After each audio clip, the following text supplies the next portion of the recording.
नमस्कार दोस्तों, आज की वीडियो में हम जानेंगे ट्रिपल सी का कंप्लीट सिलेबस। क्योंकि हम लोग अगर सिलेबस नहीं जानेंगे तो फिर कैसे तैयारी करेंगे। बहुत सारे बच्चे तैयारी करके चले जाते हैं, वहाँ पे जाते हैं तो पता चलता पढ़ के कुछ और गए थे, आ गया कुछ और।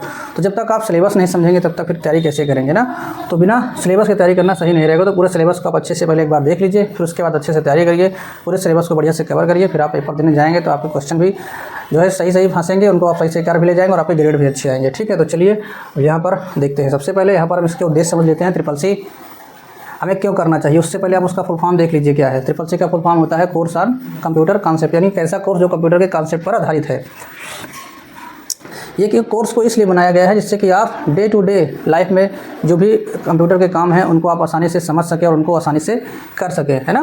कुछ एप्लीकेशन है उनको आप डाउनलोड कर सकें, उनको इंस्टॉल कर सकें, जिससे कि अगर कहीं आप पढ़ने जा रहे हैं, बहुत ज़्यादा जानकारी के लिए नहीं बनाया गया है, लेकिन अगर थोड़ा बहुत कहीं पर भी आवश्यकता हो तो आप उसको कर ले जाएँ। कंप्यूटर को आप ऑफिस में यूज़ कर पाएँ और सामान्य जो भी फाइलें हैं उनको आप जो है उनका यूज़ कर पाएँ। Will able to identify the basic component of computer and terminology. Computer के जो कुछ घटक हैं, उनके जो कुछ शब्द हैं उनको आप समझ सकें, उनका कैसे यूज़ किया जाता है वो भी आप समझ सकें। फाइल कैसे मैनेज किया जाता है, डॉक्यूमेंट कैसे बनाया जा सकता है, word processor, spreadsheet, presentation software, इनका कैसे यूज़ किया जाता है। मान लो आपको कहीं भी प्रस्तुति देना है तो प्रेजेंटेशन कैसे बनाया जाएगा, है ना। स्प्रेडशीट कैसे तैयार की जाएगी, सारी चीज़ें हैं। कुछ सरकारी एप्लीकेशंस हैं, यूज़ ई गवर्नेंस एप्लीकेशन, सरकारी एप्लीकेशन जैसे कि उमंग हो गया, ठीक है। इसके अलावा और सारे एप्लीकेशन हैं, भीम ऐप हो गया। इनका यूज़ कैसे करना है, आप सरकार की योजनाओं का लाभ कैसे लेना है, सारी जानकारी आपको कहाँ पे मिलेगी, इन एप्लीकेशन के थ्रू, ठीक है। सोशल नेटवर्किंग प्लेटफॉर्म हो गए आपके फेसबुक, इंस्टाग्राम, ट्विटर, लिंक्डइन, इन पर कैसे काम किया जाएगा, है ना। डिजिटल फाइनेंशियल सर्विस हो गई, आजकल सभी लोग फिंगर से पैसा निकालते हैं आधार कार्ड के थ्रू या फिर बैंक में जाके निकालते हैं, तो वो सारी सर्विसों के बारे में जानकारी आपको मिलती है, ठीक है। इसके अलावा develop introductory knowledge of cyber security.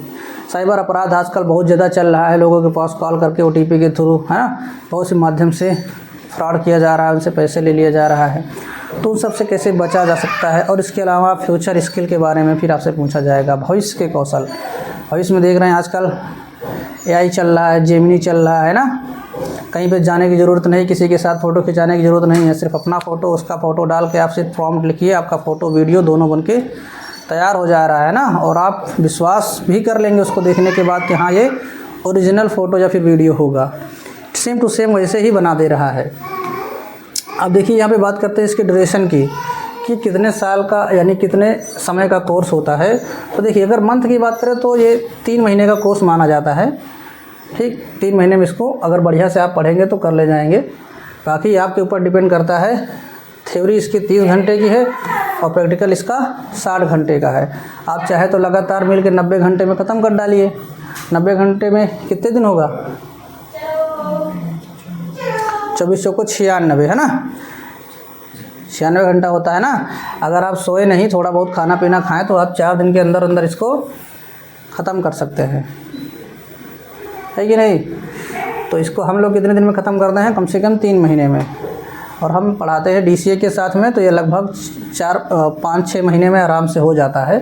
क्योंकि उसमें हम पहले MS ऑफिस पढ़ाते हैं, उसके बाद फिर इसको पढ़ाते हैं। तो MS ऑफिस के साथ लिब्रे ऑफिस को समझना आसान हो जाता है, क्योंकि इसमें MS ऑफिस नहीं आता है ना। इसके अलावा इसमें देखिए, this course can also be offered eight 10 days full time intensive course, यानी 10 दिन अगर आप फुल समय देंगे। फुल समय का मतलब यहाँ पे 8 से 10 घंटे का है, यानी कि आप 2400 घंटा देंगे। आप 10 घंटा अगर आप डेली देंगे 9 घंटे के हिसाब से 10 9 90 दिन में ये ख़त्म हो जाएगा। एलिजिबिलिटी क्या होनी चाहिए ट्रिपल सी के लिए, यहाँ पे कोई भी एलिजिबिलिटी नहीं दी गई है, कोई भी व्यक्ति ट्रिपल सी कर सकता है ना। लेकिन समानता अगर आप हाई स्कूल किए हैं तो अच्छी बात है, हाई स्कूल से कम में करना सही भी नहीं है, क्योंकि कहाँ लगाएंगे फिर। और कहीं भी ज़्यादातर ये गवर्नमेंट जगह पे ही लगाया जाता है, सरकारी फॉर्म भरने में ट्रिपल सी का यूज होता है, ठीक। जॉब रोल क्या होगा, computer operator, data entry operator और सोशल मीडिया ऑपरेटर की जॉब आपको इससे मिल सकती है। और अब आजकल अगर हम बात करें यहाँ पर कहाँ कहाँ इसका यूज़ कर सकते हैं, तो UP SSC की तरफ से वैकेंसी आती है जूनियर असिस्टेंट, अब तो वीडियो में भी लगने लगा है। इसके अलावा लेखपाल, है ना, वीडियो हो गया, VPO हो गया, इसमें लगने लगा है। इसके अलावा जितने भी क्लर्क वाली वैकेंसी आती हैं, टाइपिंग वाली वैकेंसी आती हैं, उसमें लग जाता है, ठीक। और ARO, अब ARO वाले में लगता है इलाहाबाद हाई कोर्ट की, ठीक, इलाहाबाद हाई कोर्ट की वैकेंसी आती है, उसमें ARO में भी CCC मांगता है। UPPSC से आती है, अगर अभी ARO का नाम सुना होगा आपने, तो इसमें O लेवल मांगता है ना, ARO के लिए। लेकिन अगर हाई कोर्ट से आती है तो उसमें CCC ही मांग लेता है। तो अगर आप CCC भी किए रहेंगे तो आप हाई कोर्ट वाला ARO दे सकते हैं। तो काफ़ी काम का, जितने भी गवर्नमेंट जगह पे है वहाँ पे DCA नहीं मांगा जाता है ना, वहाँ पे CCC मांगा जाता है। क्यों मांगा जाता है CCC? क्योंकि ये एक भारत सरकार की एक संस्था है जो कि नीलिट है ना, इसके द्वारा कराया जाता है। इस वजह से पहले इसको डॉयक कराती थी, अब नीलिट कराता है। तो इसके द्वारा जो पदक सर्टिफिकेट है उसको जो है ज़्यादा वैलिड माना जाता है, इस वजह से CCC मांगा जाता है किसी भी फॉर्म में। अब यहाँ पर देखिए सिलेबस डिटेल में दिखाया गया है।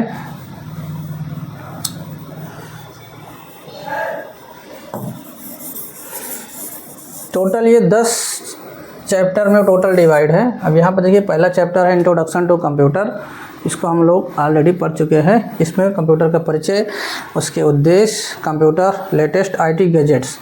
इसका क्या मतलब है? जो हम लोग डेली लाइफ में यूज़ कर रहे हैं, जैसे कि स्मार्ट वॉच हो गई है ना, ये लेटेस्ट IT गैजेट है ना।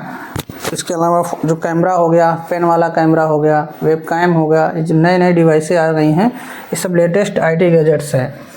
ब्लूटूथ हो गई है ना। इसके अलावा है evolution of computer and its application, computer का विकास। फिर बेसिक हार्डवेयर सॉफ्टवेयर के बारे में। फिर है general central processing unit, CPU, input device, output device, computer memory. ठीक, यहाँ तक हम लोग पढ़ चुके हैं। सॉफ्टवेयर, फिर application software, system software, utility software, कौन कौन से सॉफ्टवेयर होते हैं, मोबाइल में कौन कौन से ऐप्स हैं जो काम के हैं उनके बारे में। फिर दूसरा आता है chapter introduction to operating system. जो हम लोग काम करते हैं ऑपरेटिंग सिस्टम पे ही काम करते हैं, जैसे कि विंडोज़ 10, 11 है ना, 8 हो गया, 7 हो गया। लेकिन यहाँ पे थोड़ा सा आया है कि यहाँ पर विंडोज़ के बारे में नहीं बताया गया। यहाँ पर आपको बताया गया है कि आप उबंटू या फिर उबंटू सॉफ्टवेयर के बारे में ऐसा बोला गया है कि आप प्रैक्टिकल जो करिएगा वो उबंटू पे करिएगा। लेकिन वो हमारे किसी काम का नहीं रहता है, तो हम लोग सिर्फ पढ़ते हैं, बाकी सारा प्रैक्टिकल हम लोग करते हैं विंडोज़ पे, है ना। तो ऑपरेटिंग सिस्टम क्या है, इसके परिचय, ठीक। उसके अलावा कौन कौन से ऑपरेटिंग सिस्टम होते हैं, मोबाइल के लिए कौन सा ऑपरेटिंग सिस्टम है, टैबलेट के लिए कौन सा ऑपरेटिंग सिस्टम है, वो सारी चीज़ें हैं, ठीक। फिर आपका डेस्कटॉप या लैपटॉप में जो टास्क बार होता है, आइकॉन एंड शॉर्टकट की हैं, एप्लीकेशन को कैसे इंस्टॉल किया जाता है, अनइंस्टॉल कैसे करते हैं, ये सारी चीज़ें हैं। माउस की प्रॉपर्टी को कैसे चेंज किया जाता है। मान लो कोई व्यक्ति राइट हैंड से नहीं यूज़ करना चाहता, लेफ्ट हैंड से यूज़ करना चाहता है माउस को, है ना, तो माउस की प्रॉपर्टी को आप चेंज कर देंगे, तो जो राइट वाला काम करने लगेगा वो लेफ्ट वाले से हो जाएगा। जैसे इधर लेफ्ट क्लिक करते थे, अगर लेफ्ट वाले से इधर वाले से करेंगे लेफ्ट तो क्या हो जाएगा, राइट क्लिक हो जाएगा। तो उसकी प्रॉपर्टी को आप चेंज कर सकते हैं, उसकी स्पीड को तेज़ धीम कर सकते हैं, सिस्टम के डेट टाइम को, डिस्प्ले की प्रॉपर्टी को, है ना, प्रोग्राम को हटाना। इसके अलावा है प्रिंटर को साझा करना। जैसे मान लो आपके पास यहाँ पे 10 कंप्यूटर लगे हुए हैं और एक प्रिंटर है। अब 10 में तो अलग अलग प्रिंटर लगा नहीं सकते, तो एक ही प्रिंटर को सभी में शेयर कर देंगे। तो कहीं से भी प्रिंट मारोगे इस प्रिंटर पे प्रिंट निकल आएगा, है ना। तो हम उसको बताएंगे कैसे किया जाता है। फिर फाइल फोल्डर मैनेजमेंट, किस तरह से फाइल बनाई जाती है, उसको फोल्डर में कैसे रखा जाता है ना। जिप फाइल कैसे क्रिएट की जाती है। फाइल एक्सटेंशन, कोई भी फाइल है, जैसे कि कई तरह की फ़ाइल होती हैं, है ना, फाइल का एक्सटेंशन होता है .txt, यही है, .png, .jpg, है ना, .pdf, .doc, .xlxs, है ना। तो ये सब फाइल के एक्सटेंशन है, इससे पता चलता है किस तरह की ये फाइल है, वो सब ये आप यहाँ पे पूछा जाता है, ठीक। दिया जाएगा हमारा चैप्टर नंबर 2 है। इसके बाद चैप्टर नंबर 3 आता है। अब देखिए यहाँ पर अभी कहीं लिब्रे ऑफिस मेंशन नहीं है। चैप्टर 3 क्या है, वर्ड प्रोसेसिंग। जो हम लोग MS वर्ड में पढ़ते हैं वही यहाँ पर आपको पढ़ना होता है राइटर में। यहाँ पे MS वर्ड का यूज नहीं करना है। जो सवाल हमारे आएंगे वो किससे आएंगे, लिब्रे ऑफिस राइटर। दोनों का काम सेम है, जो MS वर्ड करता है वही राइटर करता है, लेकिन हमको प्रैक्टिकल किस पे करना है? राइटर पे। सवाल हमारी राइटर से आएंगे, समझ रहे? लेकिन यहाँ पे अगर आप इसको सीखे रहेंगे तो इसको समझना आसान हो जाएगा। अब यहाँ पे पूछ रहा है कैसे हम इसको ओपन करते हैं। टाइटल बार, मेनू बार, टूल बार, साइड बार, ये सब। अब साइड बार MS वर्ड में है ही नहीं है ना, इसमें जो है अलग अलग कई सारे बार होते हैं। फिर नया डॉक्यूमेंट कैसे बनाया जाता है, क्लोज कैसे किया जाता है, ओपन कैसे करेंगे, सेव, क्लोज, हेल्प मेनू का use, page setup, print preview, है ना, डॉक्यूमेंट फाइल, PDF फाइल में कैसे एक्सपोर्ट किया जाता है, ये सब आपका राइटर में मिल जाएगा। ठीक। फिर है document creation, editing, text selection, cut copy paste, alignment, undo, redo, spelling grammar की जांच करना, find replace, paragraph, indentation, bullet numbering, change case, है ना, ये सब हम ऑलरेडी कर चुके हैं MS वर्ड में। फिर है टेबल इंसर्ट करना, ठीक, डिलीट करना, बॉर्डर, साइडिंग, मेल मर्ज, इससे भी क्वेश्चन पूछा जाता है, लेकिन हमें केवल यही पूछा जाता है मेल मर्ज किस टूल में पाया जाता है या इसका प्रयूज़ किस लिए किया जाता है, कुछ शॉर्टकट की पूछा जाता है। ये किसके बारे में हम लोग अभी बात कर रहे थे? लिब्रे ऑफिस का राइटर, जो हम लोग पढ़े हैं MS ऑफिस ना, तो यहाँ पे MS ऑफिस की जगह पे लिब्रे ऑफिस है, और लिब्रे ऑफिस का ये एक एप्लीकेशन सॉफ्टवेयर है जिसका नाम है राइटर। ठीक। इसके बाद जो MS वर्ड में एक्सेल है, एक्सेल का नाम सुने हो? तो जो MS वर्ड में एक्सेल है वो यहाँ पर किस नाम से है? यहाँ पे उसका नाम कैल्क है। तो जो हम लोग एक्सेल पढ़ेंगे तो वो काम करेगा पूरा यहाँ पर कैल्क के लिए। किस तरह से आप जो फार्मूले यूज़ कर रहे हैं, किस तरह से आपको शीट बनानी है, ठीक, रो कैसे इंसर्ट करना है, कॉलम कैसे इंसर्ट करना है, बहुत सारी चीज़ में रहते हैं। तो यहाँ पर देखिए आपको दिखाई देगा सिलेबस में। स्प्रेडशीट कैसे तैयार करना है, सेल का एड्रेस कैसे जानेंगे, रो और कॉलम कैसे पहचानेंगे, टेक्स्ट नंबर डाटा के फॉर्मेट में किस तरह से हम डाटा इंटर करेंगे, पेज सेटअप, प्रिंटिंग शीट को कैसे प्रिंट किया जाएगा, है ना, उसके बाद सेल में कंटेंट लिख दिए हैं तो कैसे मॉडिफाई करेंगे, सेल के फॉर्मेट को कैसे अलाइनमेंट करेंगे, कट कॉपी पेस्ट स्पेशल का यूज़ कैसे करना है, रो कॉलम को डिलीट करना, ठीक, शॉर्ट फिल्टर लगाना, फ्रेजिंग पेन, ये सब पढ़ेंगे। अब फिलहाल ऑलरेडी हम लोग वीडियो बना चुके हैं, आप जाएंगे प्लेलिस्ट में तो कैल्क के नाम से मिल जाएगा, CCC की पूरी प्लेलिस्ट बनी है। ठीक। फिर फार्मूला, फंक्शन ये दिए गए हैं, बहुत सारी चीज़ें यहाँ पे हैं, एवरेज, मिनिमम, फिर चार्ट, ठीक, ये पूरा जितना एक्सेल में है सारा कुछ यहाँ पे आपको कैल्क में मिल जाएगा। अंतर क्या है? एक्सेल फ्री में एक्सेल पेड है, और ये जो है हमारा लिब्रे ऑफिस ये फ्री में मिल जाता है ना। इस वजह से यहाँ पर आपको एजुकेशन पर्पज़ से इसको यूज़ करना होता है। फिर आता है प्रेजेंटेशन सॉफ्टवेयर, जो MS ऑफिस में आपको मिल जाता है पावर पॉइंट के नाम से। नाम सुना है आपने? सुना है?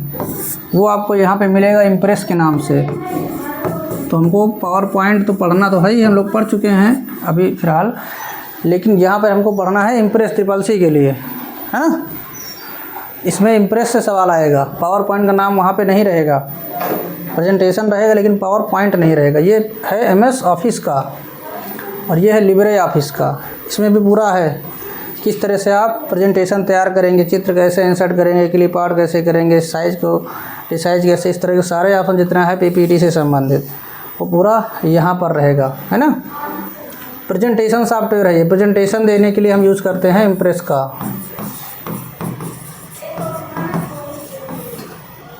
तीन ही सॉफ्टवेयर से क्वेश्चन आता है। एक हमारा वर्ड प्रोसेसिंग सॉफ्टवेयर जिसको राइटर बोलते हैं, दूसरा है स्प्रेडशीट जिसको हम लोग कैल्क बोलते हैं, तीसरा है प्रेजेंटेशन जिसको इम्प्रेस बोला जाता है।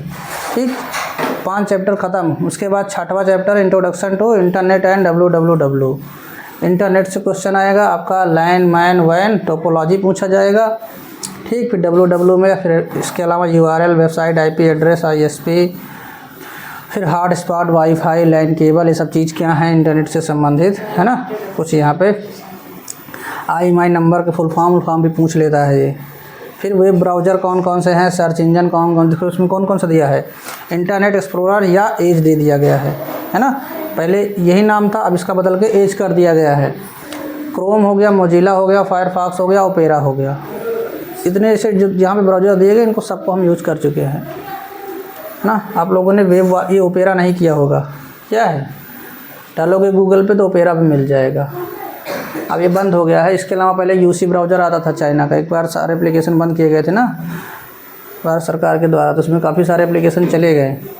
फिर यह है सर्फिंग द वेब, इंटरनेट पे कोई चीज़ सर्च करना, पॉपुलर सर्च इंजन जैसे गूगल हो गया, बिंग हो गया, है ना, ये सब सर्च इंजन है।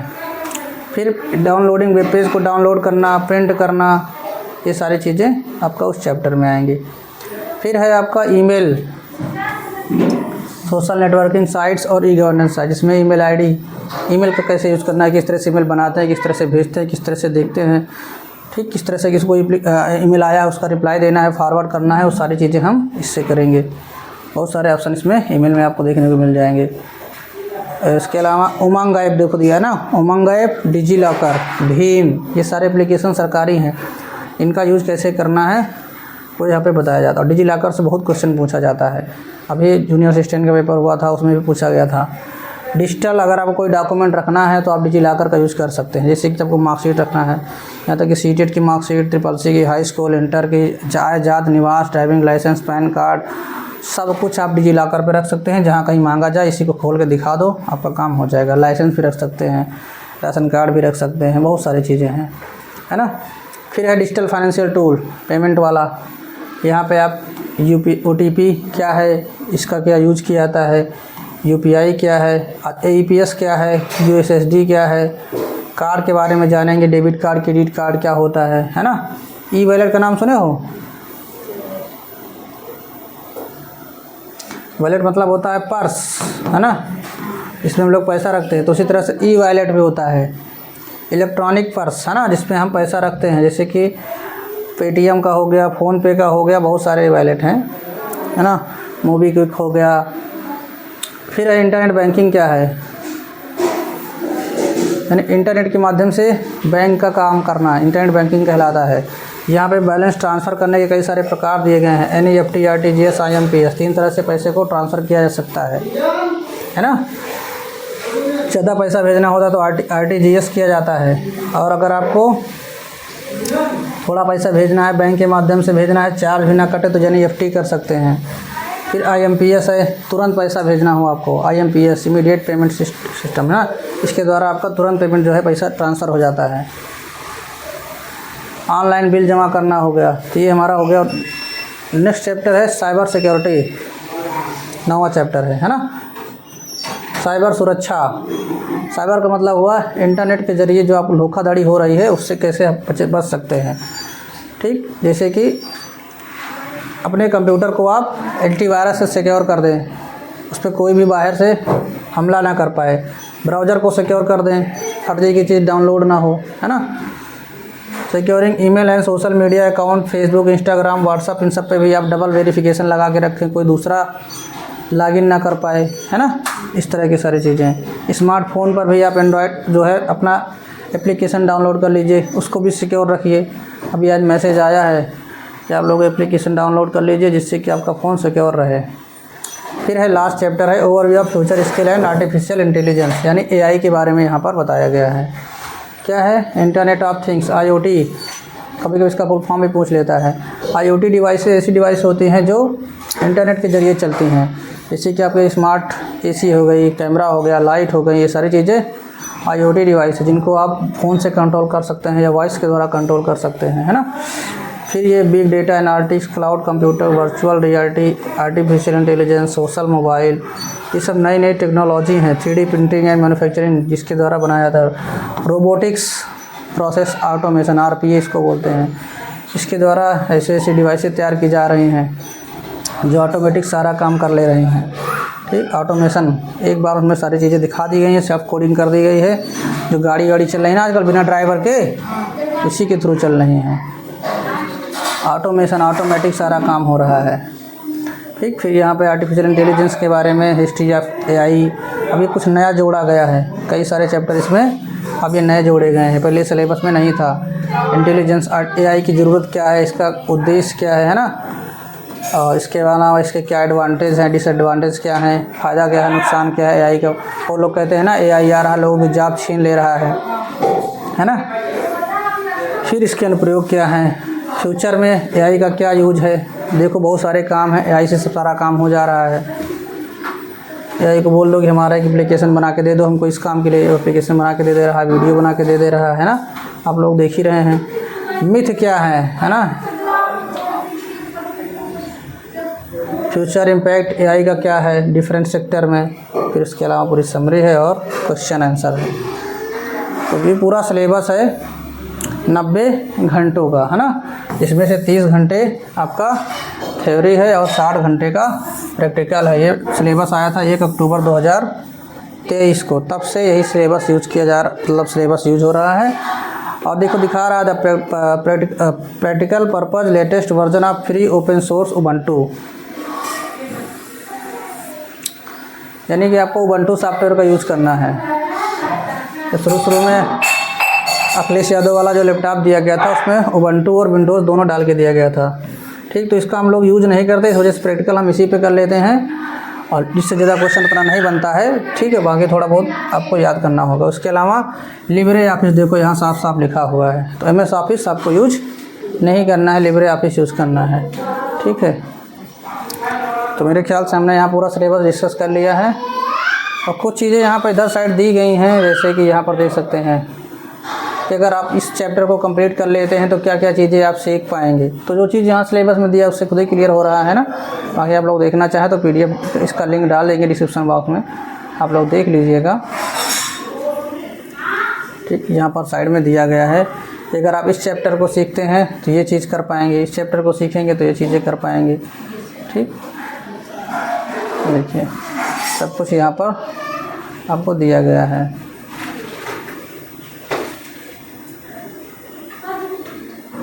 इस कंप्यूटर के बारे में अगर आप सीखते हैं तो क्या क्या जान पाएंगे आप। इनपुट डिवाइस आउटपुट डिवाइस के बारे में जानेंगे, हार्डवेयर क्या होता है ना, उसका कैसे यूज़ किया जाता है, वेरिएंट ऑफ सॉफ्टवेयर क्या होता है, यूटिलिटी सॉफ्टवेयर क्या होते हैं, है ना, मोबाइल एप्लीकेशन, इन सभी के बारे में आप लोग जान पाएंगे। तो आई होप यहाँ पर आपको सिलेबस अच्छे से क्लियर हो गया होगा। फिर भी कोई डाउट है तो कमेंट बॉक्स में कमेंट करके पूछ सकते हैं।